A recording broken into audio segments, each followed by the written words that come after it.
அனைத்து நல்லுள்ளங்களுக்கும் அன்பு வணக்கங்கள். இந்த வீடியோல பெண்கள் மட்டும் பெறக்கூடிய ஒரு முக்கியமான இலவச வீட்டு திட்டத்தை பற்றி விளக்கமா பார்க்க போறோம்.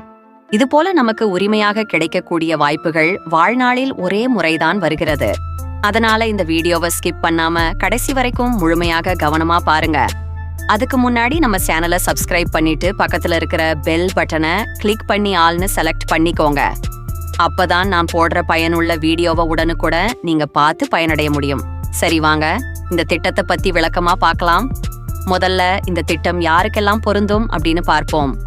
தமிழ்நாட்டில் வாழும் 18 வயதுக்கு மேற்பட்ட திருமணமான அல்லது தனிமையில் வாழும் பெண்கள், விவாகரத்தடைந்த பெண்கள், விதவைகள் மற்றும் குடும்பத்தை தனியாக நடத்தி கொண்டும் பொருளாதார ரீதியில் பின்தங்கியவர்களும் இந்த திட்டத்துக்கு விண்ணப்பிக்கலாம்.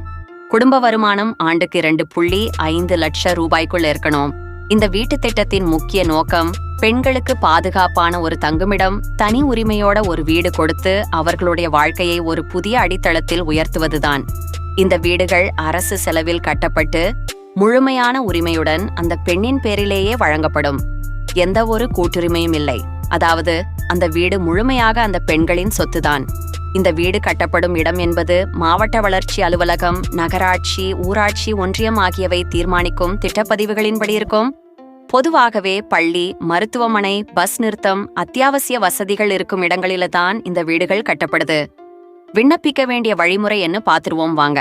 முதல்ல உங்களது ஆதார் கார்டு, குடும்ப வருமான சான்றிதழ், குடும்ப அட்டை, திருமண சான்றிதழ், திருமணமானவர்கள், விதவை சான்றிதழ் அல்லது விவாகரத்து ஆணை போன்ற ஆவணங்களை தயார் வச்சுக்கணும். பிறகு மாவட்ட கலெக்டர் அலுவலகம் அல்லது உங்களது ஊராட்சி மற்றும் முனிசிபாலிட்டி அலுவலகத்துல இந்த வீட்டு திட்ட விண்ணப்பங்களை கேட்டு வாங்கி பூர்த்தி செய்யணும். சில சமயங்களில் ஆன்லைன்ல கூட விண்ணப்பிக்க முடியும். இது மாவட்டம் மற்றும் திட்டத்திற்கேற்ப மாறுபடலாம். விண்ணப்பிச்சதுக்கு அப்புறம் வருமான நிலை, குடும்ப சூழ்நிலை, மருத்துவ அவசியம், குழந்தைகளின் கல்வி நிலை போன்ற பல அம்சங்களின் அடிப்படையில் தேர்வு நடக்கும்.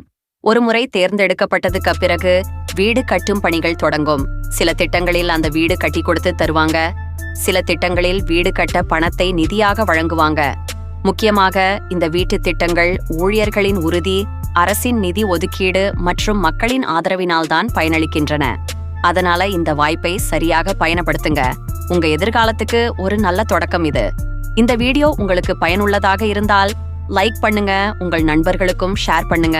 நம்ம சேனலை சப்ஸ்கிரைப் பண்ண மறந்துடாதீங்க. மறுபடியும் சந்திப்போம். நன்றி, வணக்கம்.